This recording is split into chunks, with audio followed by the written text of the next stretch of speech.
You got more questions, but I tell you, if you have a problem figuring out whether you're for me or Trump, then you ain't black.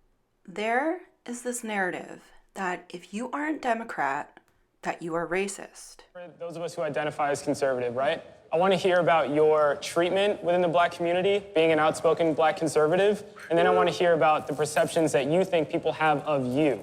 Whoever wants to start. Well, I'll start with myself. Go for it. Because, so look, you're gonna hear, and I'm gonna let Bevelyn speak to the black perspective, but I'm gonna speak from the gay perspective, Sure. all right? Because I came out as a black gay conservative about 6 months ago. I have been treated horribly by other gay people. The only friends that have dumped me, or quote unquote friends that have dumped me for being conservative Republican, have been the gay ones. The people who give me the most grief on social media have been the gay ones. The people that call me the nastiest, all kinds of like, oh, house nigga, Uncle Tom, like all this stuff. Like these have been gay people, or the people from the quote unquote tolerant and inclusive LGBTQ community, all right?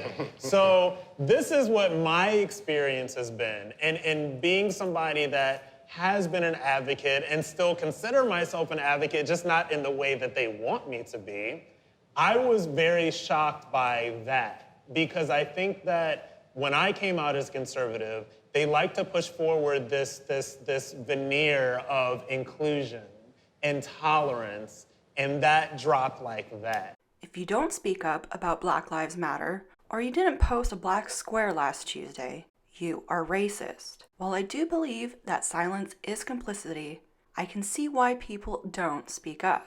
If you don't regurgitate the mainstream narrative, you are a racist.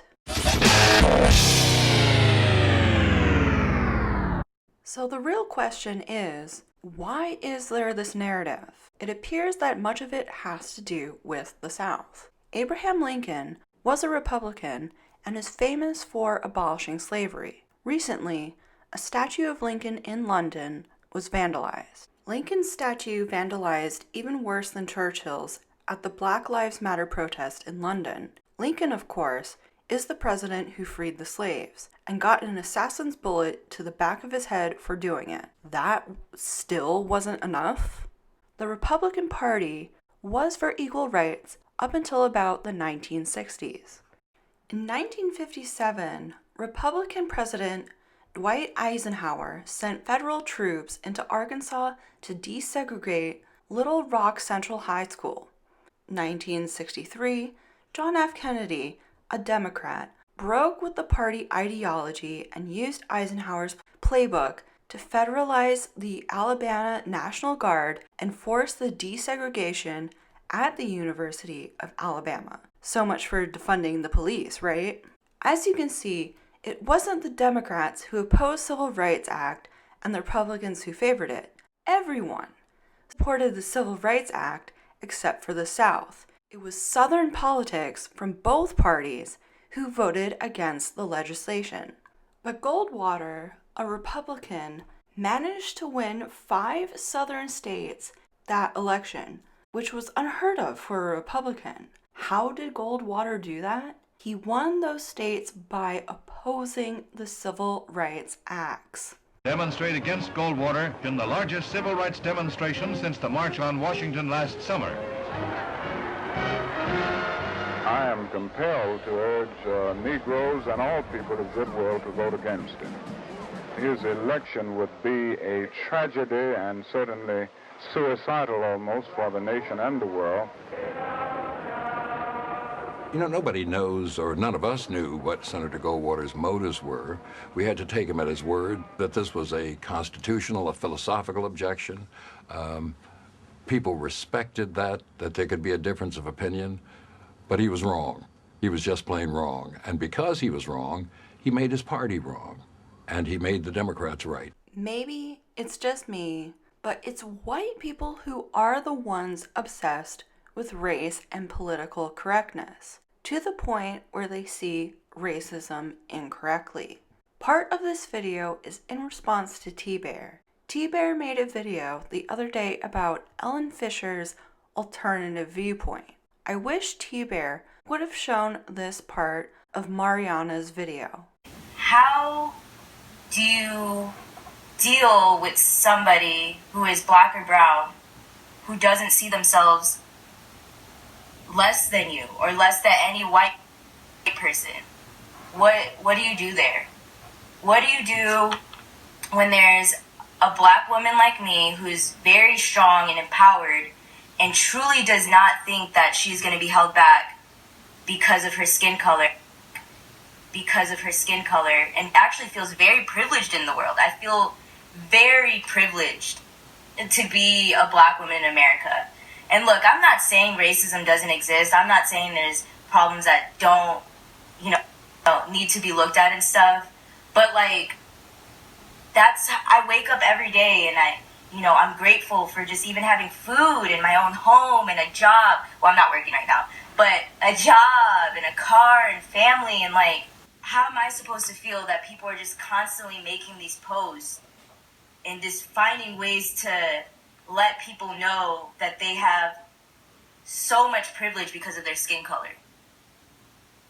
How am I supposed to feel? The whole white privilege, all that stuff, it automatically assumes that all black and brown people think the same.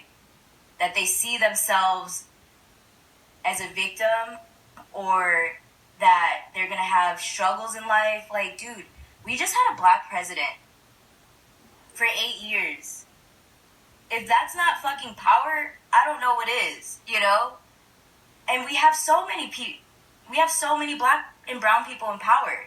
Like, why are people not acknowledging this? You can do whatever you desire in this world. I'm sorry, in America. I'm sorry. And trust me, is the same way as like all black and brown people don't see themselves as victims. I understand that there's black and brown people who see the world differently because of their experiences. So I get that too. But when you're just focusing on one side and saying that all black and brown people are victims, you're just dismissing thousands and millions of other black and brown people who don't. So like, what now? And I feel bad because like, there's a lot of black and brown people who are telling white people, you need to speak up. If you don't speak up, you're racist, and you support like. So what do they do now? Because I know their hearts are in the right place. So what happens now, And this is why I want people to hear the other perspectives and to think for themselves.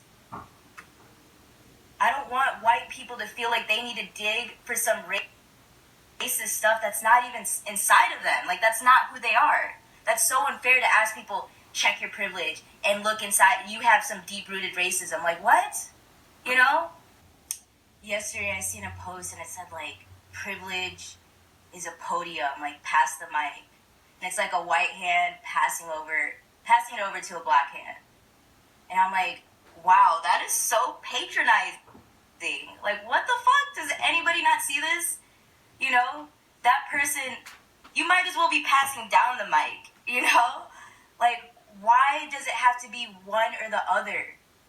Why can't, I've had my mic. I don't need you to pass me a mic. I don't need you to share your mic. I have my own microphone. I don't need your help. All this is so patronizing, I don't need you to not post for a week so people, like black and brown people like myself, can be heard. I've been heard. I've never felt like I've just been silenced every day. That's not true. A lot of people listen to me, and I know that. And please tell me, like, thank you, like, for open, like, I'm being heard. I don't need your fucking, it's weird. It's so weird. And like I said, I don't want to be taken seriously because I'm black and brown. I don't want my message to only be heard because I'm black and brown. I want my message to be heard because it makes sense, because somebody resonates with it, because somebody respects me, and they question things. They want to hear different perspectives. That's so whack to me, man. My skin does not make my opinion more valuable than a white person, or it doesn't make it more valid than a white person. That's not the way I see things. I really hate to say this, but not everyone thinks the same. Individuals have individual opinions. Stop trying to label people or put them in a box. That in itself is discriminatory. There is such thing as a Black conservative. Before even becoming a conservative, I started to feel like I was a victim. But once I got out of that victim mentality, I actually started thriving. My biggest pet peeve is when people say, we've made no progress since slavery. Are you kidding me?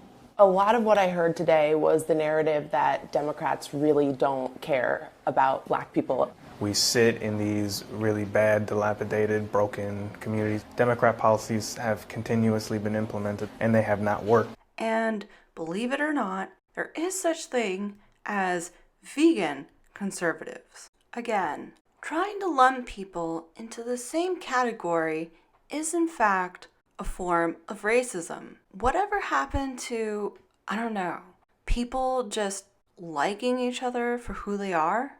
I have a dream that one day